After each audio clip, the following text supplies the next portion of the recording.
So, the election is now over, and boy, do I have a lot to say, because this election was absolutely historic. How historic? Well, if we're talking Icelandic parliamentary elections that completely alter the political landscapes, I think there are maybe 4 others that were equally historic in their time. We're talking 1927, 1956, 1971, and 2009. So yeah, according to political historians, these 4 elections are genuinely considered the most important in all of Iceland's history, more or less.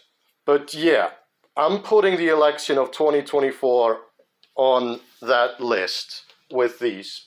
In this election, not 1, not 2, but 3 previous major parties suffered their largest election losses ever. There was a noticeable right-wing shift, which was noticeable before the election, but it manifested itself differently than I and perhaps a lot of others would have imagined.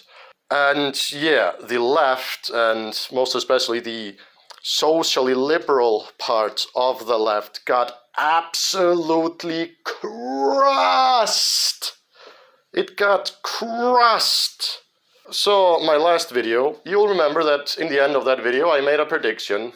Here is the prediction that I made, and I made it I think on the 14th of October, so 6 weeks prior to the election. So yeah, a lot of polls had not yet come in, obviously, so I was just sort of basing this on feeling and how I was reading the trends. So yeah, this is my prediction, and these are the actual results. Did you get that? Is that all sinking in for you? Usually, I would spend a lot of time, the entire video probably, just talking about each party individually, but right now I just have time to do so with some of those parties because there's just so much that needs to be discussed. So without further ado, there were 268,000 eligible voters, and voter turnout was 80.2%. Now, when it comes to the actual parties involved, firstly, the Pirates, they got wiped out. They have no more MPs. But more surprisingly, the Left Greens got wiped out. Not only did they get wiped out, they got even more thoroughly crushed than the Pirates. I mean, look at that. They lost about 10% of the vote share since the last election. Now, there are 3 reasons for why this happened. 1, they no longer have Katrín Jakobsdóttir, as I discussed in the last video. The public opinion on migration has definitely moved right, which was always going to be an issue for the Left Greens, since they are, the most pro-migration party, or one of the most pro-migration parties. And their core voter base just didn't trust them anymore. Their core voters felt like they had gone behind their backs on too many issues, having governed the country for 7 years now. However, this is still a bit odd, because this did not really affect the Left Greens in the last election. Remember, in 2021, yes, the Left Greens did lose about 3 seats, went from having 17-point-something% of the total vote in 2017 down to about 12.5% in 2021. But you need to also understand the election of 2017 was the second best showing in the history of the Left Greens. So 12.5% for the Left Greens was still pretty good. They definitely overperformed the polls that year. But this time they underperformed. I mean, most polls were in agreement that they weren't going to get members elected, but they got even less than according to most polls. And just so you understand how unprecedented that is.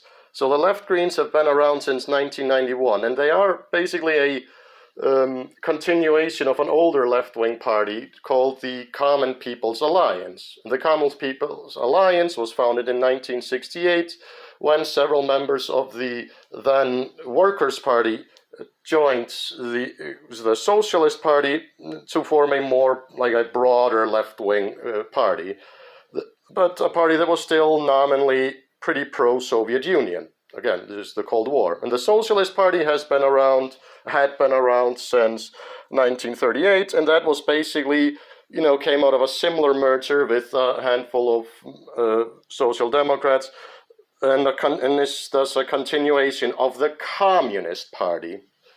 So yeah, basically we have a continuous line all the way from 1930, and the Communist Party got members elected for the first time in 1937. So yes, since 1937, there's always been like one dominant, like important socialist-leaning left-wing party in Iceland. And yeah, now they are no more. At least not in part. They have like city council members elected here and there, I think. But yeah, like this may be the single greatest election loss of any party that has been in power ever. Oh, okay. It was actually Bright Future suffered a similar fate in 2017, but again, it's Bright Future. Like nobody even remembers that they existed to begin with. So amazing. Like nobody could have predicted that. In 2017, that's 7 years ago. For the first time in Iceland's history, an actual true-to-life socialist became the prime minister of Iceland. And 7 years later, that party, a major Icelandic political party, mind you, has been wiped off. So you might be thinking, it means that they lost so many voters, having betrayed the left so badly that all of their voters went over to the newly formed Socialist Party of Iceland. Nope. The Socialist Party had an even worse showing in this year than they had last time, and again did not get any members elected to parliament. Again. So the Pirates, the Socialist Party, and the Left Greens did not get any members elected to parliament. That means that the sole left-wing party still standing is the People's Party. Woohoo! Basically, socialism minus the wokeness part. More nationalistic, caters a bit more to people of the countryside, and, definitely way more populistic, and caters more to, like, working class issues and, issues related to poverty and disability rights and stuff like that. And they had a very good showing. Like, I did not predict that they would get this big. I thought that they had sort of reached their, like, growth limit. Just shows you how much I know. So you gotta wonder, like, is this what the future of the left looks like? Like, has wokeness been beaten back? But how did the parties of the center fare? Well, the Progressive Party also suffered its absolute worst in its entire history. We're down to only 5 MPs. And then there is a regeneration, or resurgence, or however you want to translate that. So I made some comments about them in my last election, so I'm just going to play that for you before I say anything else. Then there is Viðreisn, or regeneration. Viðreisn is irrelevant. Nobody cares. I mean, are they going to stay in parliament? Yeah, sure. I don't think they'll get wiped out, but they're ideologically irrelevant. Like, if the entire MP group of Viðreisn walked out of parliament and never returned to work, literally nobody would notice.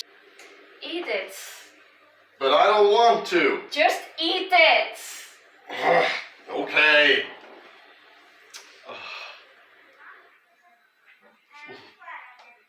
This has not aged well. So yeah, I was wrong. You can never trust anything that I say ever again. Sorry. The Center Party also performed really well, although not quite as well as some polls suggested. But yeah, this is definitely a great feat. Like, that cannot be denied. Remember, in the last election, in 21, the Centre Party came within inches of also getting wiped out, having no more members in Parliament. And, they spent the past 3 years having only 2 MPs.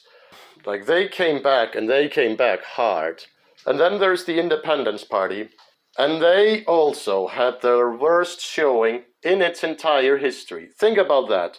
Like, in the aftermath of the 2008 financial crisis, which had basically, came to be because of policies that they had enacted, and the voters at the time punished them severely for it, they still got 2 more MPs than they currently have. Like, that is amazing. Absolutely amazing. Another reason why the loss of the Independence Party is so strange is, okay, we've already covered the fact that this is an election where left-wing parties got wiped out, and, an up-and-coming left-wing party did not take their place. It also just stayed irrelevant. You would think that, a liberal right-wing party would, see a massive surge, especially since Icelanders in general think there are way too many migrants, and the Independence Party wants to, take on a tougher border stance and, increase policing and do all these things. But no, they also underperform. So, it wasn't just about, people, taking a step away from left-wing politics, but also punishing incumbency, I guess. But, it feels almost contradictory in some ways. So I think that only leaves the Social Democrats, who, for the second time in all of its history, are now the largest party in Parliament. Now, this is amazing for a few reasons. Well, firstly, because previously, before, obviously this election, the Social Democrats were the one party out of the big 4. These here are the big 4. Were the big 4. That's another thing. In Icelandic political history for decades now, you could always speak about the big 4. Now, every now and then another party would become temporarily bigger in Parliament than one of these 4, but these parties would then always either disappear or get swallowed up by some of the other parties or something. But now that the left Greens are no longer with us, this might really be the end of the era of the quadruple party system. But the Social Democrats had previously been the one out of these 4 that had come the closest to being wiped out. Now, that was 8 years ago, so it's amazing that they managed to come back this far so quickly.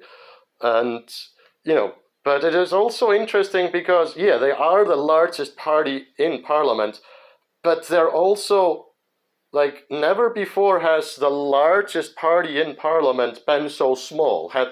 They have, I think, 15 MPs. That's 1 MP less than the Independence Party had after the last 2 elections. And even that was considered to be, pretty lackluster for the Independence Party. Sure, the Social Democrats are the winners.